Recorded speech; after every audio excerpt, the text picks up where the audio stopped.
Hello again, football fans, and welcome back to another edition of Griz Tracks. I'm AJ Mazzolini here at the Missoulian. And I'm Bill Speltz, a beat writer for the Griz football team for the Missoulian. And we are now 4 weeks into a crazy stretch of nail-biters for the Grizzlies. 4 games in a row down to one score at the end of the game. The most recent one at South Dakota, where Ellis Henderson takes a kickoff return all the way for a touchdown there in the last quarter toward the end of the game. And the Grizzlies were managed to hang on for another game. I got to imagine this is starting to wear down on them. They can't enjoy this anymore.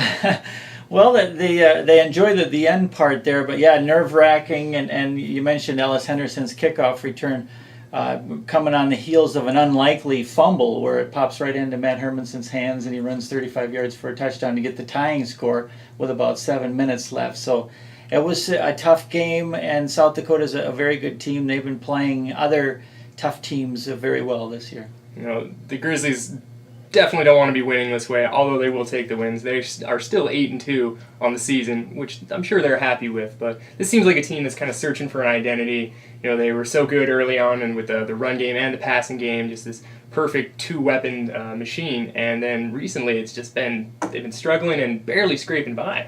Yeah, last week they had trouble running the football. You thought they would have come up with a little more than 53 yards rushing.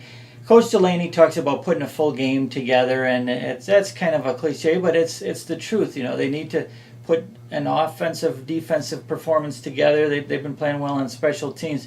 If they could play well on offense and defense at the same time, who knows what could happen. They certainly have one coming up in 2 weeks. It'll be interesting to see how they can do against Montana State, but first up is Weber State this week. That's right. Two weeks away is a Griz Cat game over in Bozeman, but first Montana will be at home in Washington Grizzly Stadium this weekend to take on Weber State, which a team that has struggled at least in the win-loss column this year with a 1-9 record and 9 straight losses. But it seems like Weber's been doing a little better recently, maybe a little better than that record shows. Yeah, they have been doing a little better. I talked to their coach, Jody Sears, and he talked about how their quarterback has matured. Austin Chipoletti, he's a freshman, 5'11". He's worked well with Coach Robin Pflugrad's read option offense. They're letting him throw a little bit more now, and they contend that since their starting center, their experienced center returned, it's really helped the offense, the blocking, and Chipoletti's getting more time to throw the football lately. And again, that's Robin Pflugrad, a Grizzly coach from a couple years ago.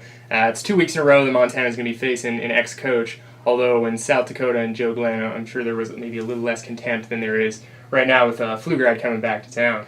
Right, definitely Coach Glenn was upset with the loss. You could see that he took it hard, but this week's it's a different dynamic. Just 2 years ago, Coach Robin Pflugrad led Montana to the semifinals of the FCS playoffs, and it still wears on him. He still thinks about it, and it's kind of like, I guess they had to make somebody a scapegoat, and he's the guy. Yeah, and unfortunately, he and athletic director Jim O'Day, a story that everybody has heard many times at this point. Both those guys were relieved of their duties here at Montana, and the Grizzlies had to give back a couple of those wins, including those ones in the playoffs last year. But back to the game here. We get Grizzlies back home against Weber State, and the schedule for Weber this year hasn't been very kind to them. I know they played a couple FBS teams.